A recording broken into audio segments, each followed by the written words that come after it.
Hi everybody, this is week 6 and as always I want to give you a little bit of an overview of what you're going to be doing this week.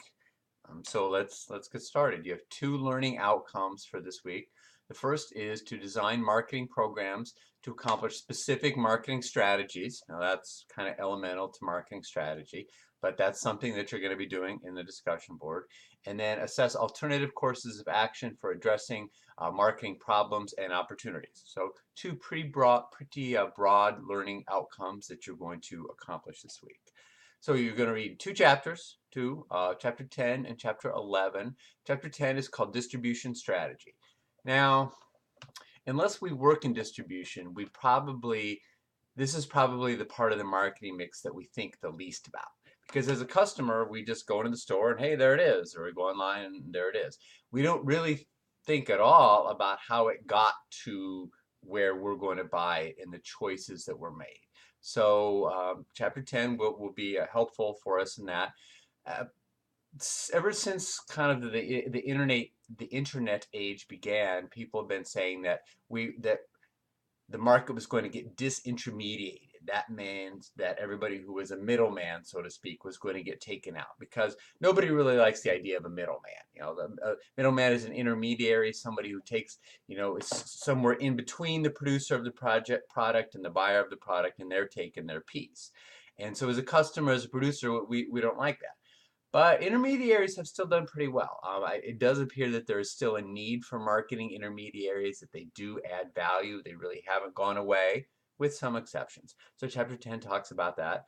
And just the different channels of distribution. On page 159 in the book, it shows some of our basic options for our channels. We can sell directly to the consumer, and there are some producers that do that, sell directly, usually online. We can sell to a wholesaler who sells to a retailer who sells to the customer. We can use what are called agents, kind of brokers. We have different options. It really depends on kind of the size of the company that's producing the product, depends on who's buying it.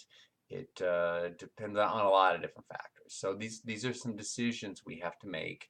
Are we going to use wholesalers? Are we going to use retailers? If so, which ones?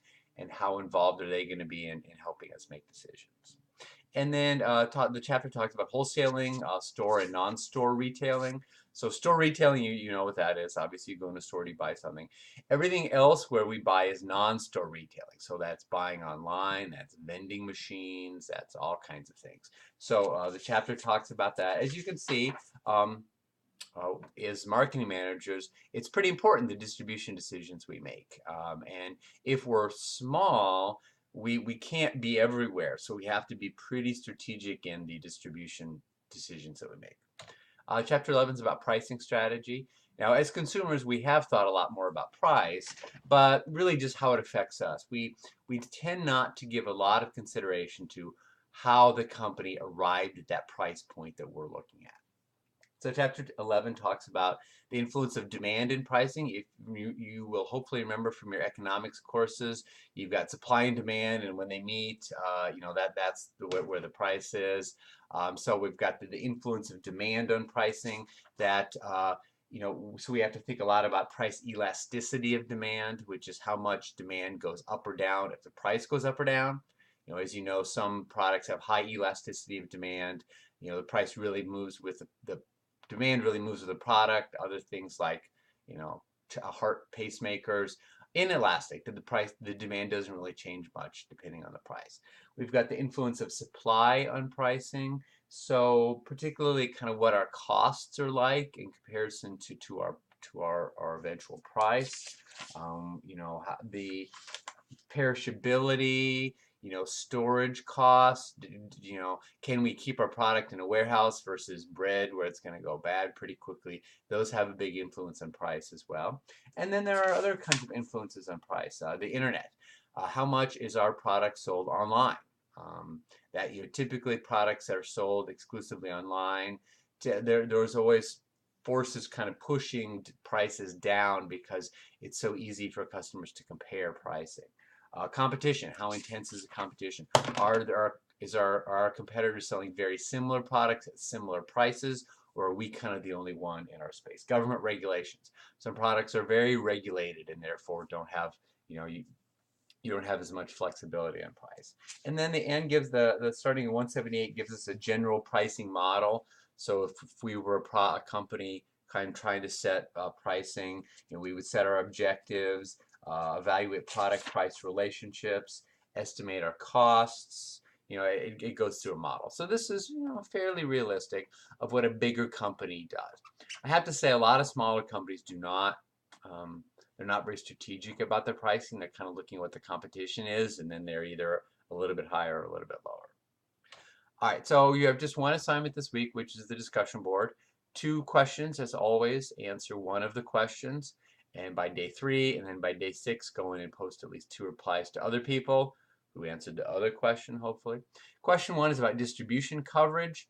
3 types of distribution coverage, which would be most appropriate for that organic salsa. Or for electric cars. We've talked about both those examples before. You're going to know a lot about salsa, a lot about electric cars after this course. Question 2 is about the importance of managing a channel of distribution, the role of relationship marketing, vertical marketing systems. So you're going to have to really dive into, is it chapter 11 or chapter 10, sorry. These are probably things you don't know off the top of your head. You're going to have to do some digging. So you don't have any other assignments this week, but you really should be working ahead. The marketing plan is that we're kind of in the middle of right now is a big project.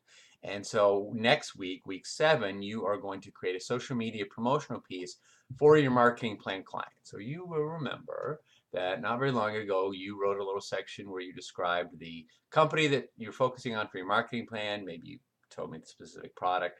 So for that company, for that product, next week you're going to create a social media promotional piece. So if I were you, I would start on that now.